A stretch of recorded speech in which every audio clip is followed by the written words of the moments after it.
Hello pythonic developer. तो Python के advance program में आज का जो प्रोग्राम है वो है program number 3। So today in this video we will compute factorial program while giving a number. लेकिन हम इस प्रोग्राम को दो तरीकों से करेंगे, लूप की मदद से भी करेंगे एंड रिकर्सर फंक्शन की मदद से भी करेंगे, क्योंकि अक्सर एग्जाम के बारे में पूछा जाता है या तो लूप की मदद से या रिकर्सर फंक्शन की मदद से। But first we need to understand that what is factorial number. So इसके लिए मैंने ये इमेज ओपन किया है। जैसे कि फैक्टोरियल ऑफ जीरो क्या है, मैथमेटिक्स में हम इसको उल्टा आई हम कह सकते हैं, या उल्टा आयोटा भी आप कह सकते हैं, या आयोटा भी आप कह सकते हैं, से रिप्रेजेंट करते हैं। तो सिंपल सी बात है, अगर मैं यहाँ पे 3 की ले लूं, 3 थोड़ा सा बड़ा नंबर है इसलिए मैं 3 को लेता हूं। तो 3 के पीछे जितने भी नंबर्स है उनके साथ मल्टीप्लिकेशन करना, 3 का जो भी रिजल्ट होगा वो आपका फैक्टोरियल होगा।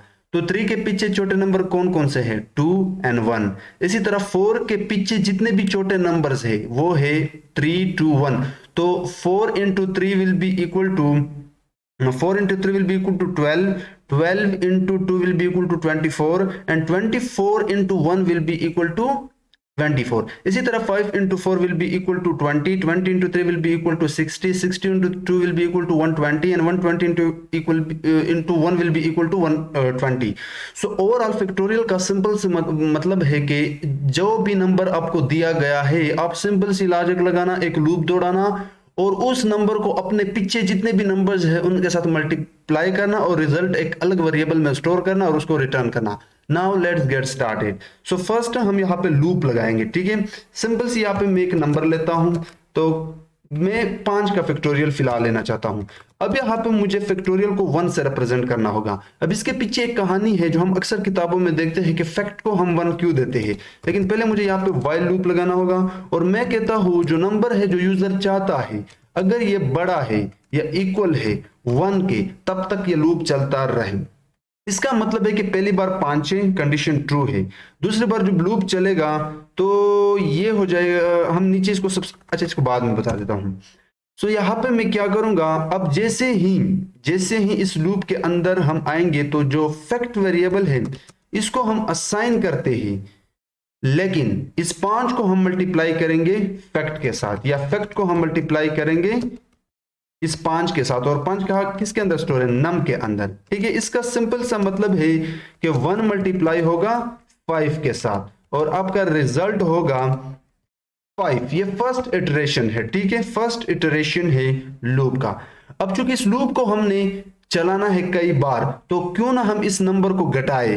तो इसके लिए हम क्या करते हैं, इस नंबर को देते हैं नंबर -1, ताकि ये इस बार क्या बन जाए। पहली बार 5 था, यहां पे मैं दिखाता हूं 5 था। अगर हम 5 से -1 कर दे तो जाहिर सी बात है ये 4 हो जाएगा। तो ये था सेकंड इटरेशन। थर्ड इटरेशन के बाद ये आपका हो जाएगा 4 से अगर माइनस करेंगे हम 1, तो ये आपका 3 हो जाएगा। तो 4 - 1 विल बी इक्वल टू 3। तो इसी तरह जब तक ये 1 नहीं बन जाता तब तक ये लूप चलता रहेगा, यही इसका मतलब है। Okay, now let me explain again. हमने एक नंबर लिया, ठीक है, और हमने एक फैक्ट लिया। ये नंबर यूजर चाहता है, ये 4 भी हो सकता है, ये 5 भी हो सकता है, कुछ भी हो सकता है। तो चूंकि हमें बताया गया है कि फैक्टोरियल का मतलब है कि इस 5 को मल्टीप्लाई करो 4 के साथ और इसको मल्टीप्लाई कर दो 3 के साथ, 2 के साथ, until 1, and overall result will be equal to 120। यही इसका मतलब है, इस नंबर का यही मतलब है फैक्टोरियल के फॉर्मूले के अकॉर्डिंग, ठीक है। तो चूंकि 5 इटरेशन है इसलिए मुझे लूप की तो पक्का जरूरत पड़ेगी। तो मुझे वाइल लूप चलाना होगा, क्योंकि इसमें एक ही कंडीशन है इसलिए फॉर लूप की जरूरत पड़ ही नहीं सकती यहाँ पे। तो मैंने क्या किया, इस नम को, यानी जब तक 5 ग्रेटर है, यानी जब तक ये 1 नहीं बन जाता तब तक चले। फर्स्ट टाइम होगा 5, यहां पे सब्सट्रैक्ट होने के बाद सेकंड बार इटरेशन पर ये 4 बन जाएगा, इसी तरह 3 बन जाएगा, 2 बन जाएगा, 1। और ये जो फॉर्मूला है ये आपके फैक्टोरियल का फॉर्मूला है, ठीक है, कि इस जो भी यूजर ने नंबर मांगा है उसको फैक्ट के साथ क्या कर दो, मल्टीप्लाई कर दो। ओके, अब हम क्या करेंगे, इसको प्रिंट करते हैं और देखते हैं कि हमारे पास रिजल्ट क्या है। फिर हम रिकर्सर वाला मेथड अप्लाई करते हैं। तो यहाँ पे नंबर को प्रिंट मत करना, फैक्ट को प्रिंट करना, क्योंकि आपका फाइनल रिजल्ट इसी के अंदर स्टोर होता जा रहा है। तो 120 रिजल्ट आ गया। इसी तरह अगर मैं इस नंबर को चेंज करूं 4 करूं तो ये आपको रिजल्ट देगा 24, क्योंकि 4 का फैक्टोरियल है 24, ये आ गया। अगर 10 का दे दो तो बहुत बड़ा है, बिल्कुल मैं काउंट ही नहीं कर सकता, इतना बड़ा नंबर आ गया। तो किसी भी फैक्टोरियल नंबर को आप यहां से आसानी के साथ निकाल सकते हैं। Now let's do the recursive method. अब रिकर्सर मेथड के लिए आपको एक फंक्शन की जरूरत है, लेकिन पहले हमें यह पता होना चाहिए कि रिकर्सर फंक्शन कौन सा होता है। तो ये स्पेलिंग मिस्टेक है, मुझे इसको रिकर्सर करना होगा, ठीक है। रिकर्सर वो फंक्शन होता है जो लूप की तरह खुद के अंदर, फंक्शन के बॉडी के अंदर खुद को बार बार कॉल करता रहे, ये आपका कहलाता है रिकर्सर फंक्शन किसी भी प्रोग्रामिंग लैंग्वेज में। तो यहाँ पे जाहिर सी बात है मुझे एक फंक्शन की जरूरत पड़ेगी, और इसको मैं नाम देता हूं अपने आसानी के लिए फैक्ट। आप कोई भी नाम दे सकते हो, और ये एक नंबर लेगा, यानी इसके अंदर मैंने एक पैरामीटर पास किया। किसी भी फंक्शन के अंदर पैरामीटर का मतलब ये है कि ये एक मोबाइल सिग्नल टावर है जो अपने अंदर सिग्नल खींचेगा और इस फंक्शन के बॉडी को पास करेगा। आप पैरामीटर को इस तरह समझ सकते हैं किसी भी फंक्शन के अंदर कि एक टावर होता है सिग्नल वाला, जो सिग्नल को खींचता है और फंक्शन के बॉडी में पास करता है। ओके, तो हमें सिग्नल मिल गए, नंबर मिल गए। अब मैं इस फंक्शन को कॉल करता हूं कि सिग्नल का यहाँ पे क्या मतलब है। आप सिग्नल का वर्ड इस्तेमाल मत करना, मैं तुझे समझाने के लिए कर रहा हूं। तो मैं यहाँ पे प्रिंट मार रहा हूं पहले, यहाँ पे तो मैं एक यूजर से नंबर लेता हूं और इसको मैं स्टोर करता हूं ए में, और इसके बाद प्रिंट मारता हूं और प्रिंट के अंदर इस फंक्शन को कॉल करता हूं और इस फंक्शन को पास करता हूं ए। यानी मैंने क्या किया, अब ये आपका कहलाता है आर्ग्यूमेंट। जब भी हम फंक्शन कॉल करते हैं और उसके अंदर कोई वेरिएबल पास करते हैं किसी फंक्शन को, तो वो आपका कहलाता है आर्ग्यूमेंट। और इस आर्ग्यूमेंट के वैल्यू जब फंक्शन के अंदर जो वेरिएबल होता है उसके पास पहुंचता है, वो आपका कहलाता है पैरामीटर टावर सिग्नल, ठीक है। तो अब यहां पे हमने अपना लॉजिक लगाना है। तो इस नंबर के पास क्या है, 5 है, लेकिन हो सकता है, ये तो हमने ऑलरेडी बिल्ट इन डिफाइन किया है कि यूजर 0 पास करे, तो 0 का तो फैक्टोरियल निकाल ही नहीं सकता। इसलिए मैं कहूंगा कि अगर ये नंबर इसके पास अगर 0 है, यानी यूजर ने 0 पास किया है, तो आप इसको स्किप मारो, स्किप नहीं बल्कि 1 रिटर्न कर दो अपने आसानी के लिए। अदरवाइज एल्स पार्ट में जाओ और फार्मूला जो है वो लगाओ। मैं इसको ऊपर कर देता हूं ताकि सब चीजें आप लोगों को वाज़ेह दिखाई दे। सो यहां पे हमने नंबर चेक किया, अगर 0 है तो ये नीचे तो आएगा नहीं, इसको रिटर्न कर देगा और इस फंक्शन का काम खत्म।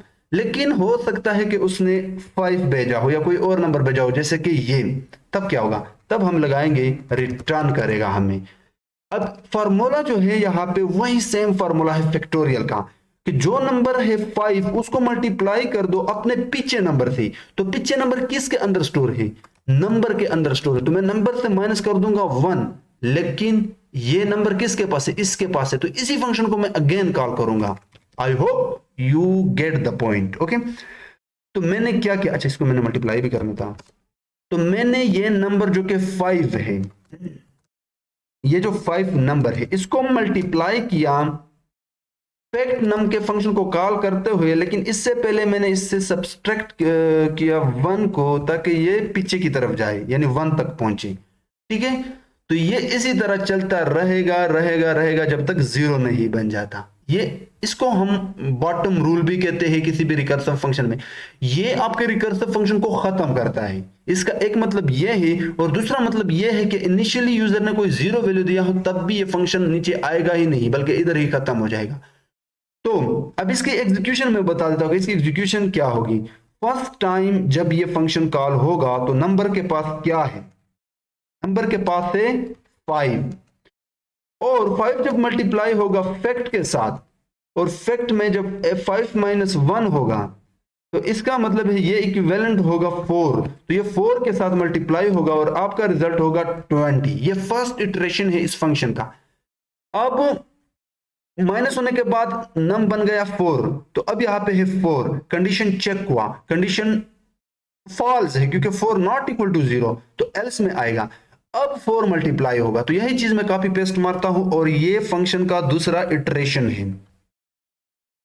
तो 4 जब मल्टीप्लाई होगा, लेकिन 4 से माइनस होगा 1, तो ये होगा आपका 3 और रिजल्ट आपका आएगा 60, ठीक है। तो 4 into 4 minus 1 that are nothing but 3, so mean that 4 will be multiplied with 3 and the equivalent result will be 60. And the same thing will be happen for third iteration of that function. So this time it will be instead of 4, this time it will be 3. So when 3 multiplies with when 3 multiply with fact, but before multiplication we need to subtract it with 1 so that it could become 2. तो ये आपका हो जाएगा I think 60 into 3 will be what will be 120 या 120 result. And finally एक बार और भी चलेगा. अब 2 है तो 2 से सब्सट्रैक्ट माइनस जो होगा तो ये आपका 1 हो जाएगा. तो 1 से यही 20 दोबारा जब मल्टीप्लाई होगा तो 120 ही होगा. And let me run the function. तो ये सेम रिजल्ट है जो लूप में किया वही काम यहाँ पे हमने कर दिया. तो वीडियो पसंद आई है, वीडियो को लाइक करो एंड चैनल को लाजमी सब्सक्राइब करो. अगर आप ये वीडियो मेरे Facebook page chat GPT master पर देख रहे हो तो वहां पे भी इस वीडियो को काइंडली शेयर करना. और अगर आप ये वीडियो यूट्यूब पर देख रहे हो तो वीडियो को लाइक करो एंड चैनल को सब्सक्राइब करो. So see in the next pythonic advance function programme.